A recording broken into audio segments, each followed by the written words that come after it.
The Last Ronin. I'm sure you've heard of it if you love TMNT like I do. It's the dark, gritty comic book about one of the last surviving turtles. For this video, I want you to sit down with me and I want to talk about The Last Ronin and why to me it has endless potential. I'm going to be making 5 major points and we'll go through all of them and I'll tell you why I think it does. So the first point is going to be the tone. Now what I mean by that is the dark and gritty nature of this world and the New York that this storyline is based in, and the slightly more violent nature that completely allows for more awesome fights and the use of the actual weapons, unlike a lot of the TMNT anything. But boy, in The Last Ronin he can, and it makes this the version of In the Darkness awesome. That is why the tone of this is one of the amazing things about it. Going hand in hand with the tone is the story, and the tone gives the story such a real feeling aspect that grounds the entire thing, makes it feel very real, unlike a lot of other TMNT where it's fun, it's, you know, goofy but still very cool. This feels like it is like, damn, this is crazy, this is cool, and this feels like real emotional people in the dark and gritty world that it's set in. And it also, I love about it that I feel like anything can happen to any character at any time throughout the story. And it definitely does, whether it's flashbacks where you find stuff out or anything that happens to the characters during the story. The unknown nature of the comic and the story caused by the darkness and the tone of it is another thing that makes it absolutely awesome. Now the second point I'm going to make is the characters and or the story, or the characters in the story. Now, I absolutely love the whole single turtle aspect of this. It allows for something fresh, new, and as I will continue to talk about, something just awesome. I love how they hide it for a good chunk of the comic and then reveal it. It adds for a complete page turn aspect of it where you just don't want to stop until you find out who that last Ronin is, or the final turtle. Alright, now if you have not read or done anything about The Last Ronin, here is your spoiler warning. I'm going to be revealing who the turtle is, and from here on out talking about it. I love how Michelangelo, being the last one, is a great choice for his character and for progressing it from what we know to what we get in this. It allows for so much things to happen between point A and point B. And what I mean by that is how just wrecked Mikey can get at times throughout the story, how real he can feel throughout the story with his emotions and the darkness and the deep depths he goes to mentally. Now some more other things that coincide kind of with the character parts, but more so the story, is how it allows for the past moments with the other turtles. The story has such amazing flashbacks of all the deaths and all the scenes of the deaths of each of the different turtles. And I love how they don't just show it bam, bam, bam, one after another.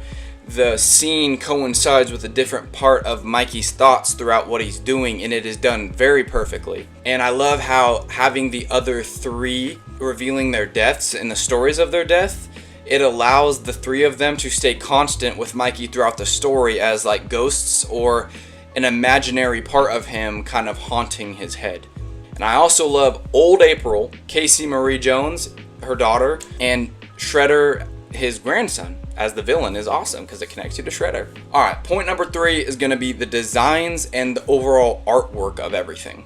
Now the dark and gritty art style, like we already talked about, allows for the best appearance to make the turtles feel very real. And what I mean by that is, think of the 1990 movie. How the darker film tone of that movie allowed for the suits to look awesome.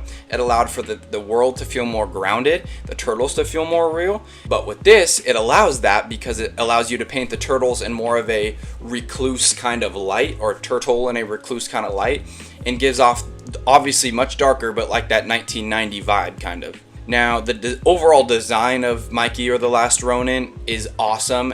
How he's much bigger and like beefier definitely gives off the mutant aspect of the name.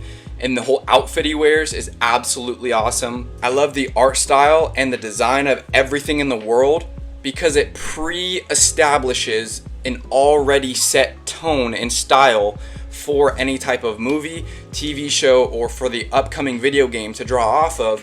So you don't disappoint fans with making it too lighthearted, or you don't get the lighting aspects right. Now, number 4 is going to be the passion behind this entire project. I love how Kevin Eastman fully dove back into the TMNT turtle creation world to bring us this. It genuinely feels like something like he's wanted to make if you see him talk about it or anything.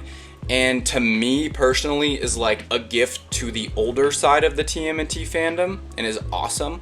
The art and the story feel in sync, like they're handled with care and respect for the story. What I mean is like how things are drawn and the actual story part feel like they're written and drawn in sync. You don't got him talking about something crazy and then the art style doesn't match. Everything feels cohesive. I love how it is one centralized story taking place over, I believe it's 5 comics, or obviously the big regular Last Ronin version that most people probably have. And it makes it so much more easily accessible that you can read The Last Ronin. And don't get me wrong, I love the IDW books, but there's like 20 of them. And they're like $40 a piece. They're like this thick.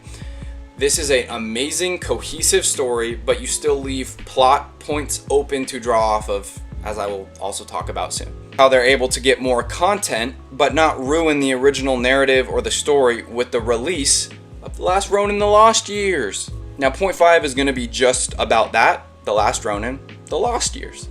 I think it adds so much more depth with how kind of like the side story aspect. And then if you go back and think about reading the regular Last Ronin, or if you do go back and read it, the stories from The Lost Years impact the reread or just your thoughts about it in general, which is how it should be. And it doesn't overdo it either. I think the addition of depth without ruining the quality of the original comic was done perfectly. With Mikey dying in the end of The Last Ronin, I think this was the perfect way to give the fans a little bit more taste of the badass gritty version of Mikey, you know, without bringing him back to life or something stupid like that. This was amazing how they did it. And probably one of the biggest points of Turtles period nowadays is the introduction of the new Turtles and having them be trained and taken care of by Casey Marie, which connects her and the Turtles to Mikey, April, and all the other old Turtles, because Casey Marie learned from Mikey, has the book connected to April and Casey being their daughter. It allows for the new Turtles to be connected to the old ones, but without having to keep every single cast of character of the old ones around.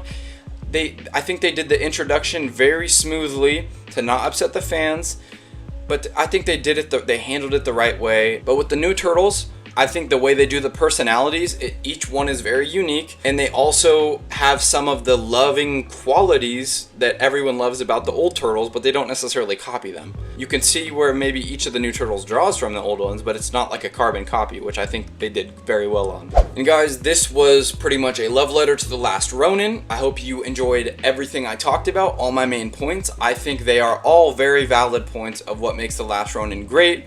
All valid points of why I personally love it. I think why it gets a lot of love from Turtle fans for the older Turtle fandom. It's something gritty, dark, and very awesome. That is why I think it has endless potential for movies. If you do a well done Last Ronin movie, oh my god, that would be awesome.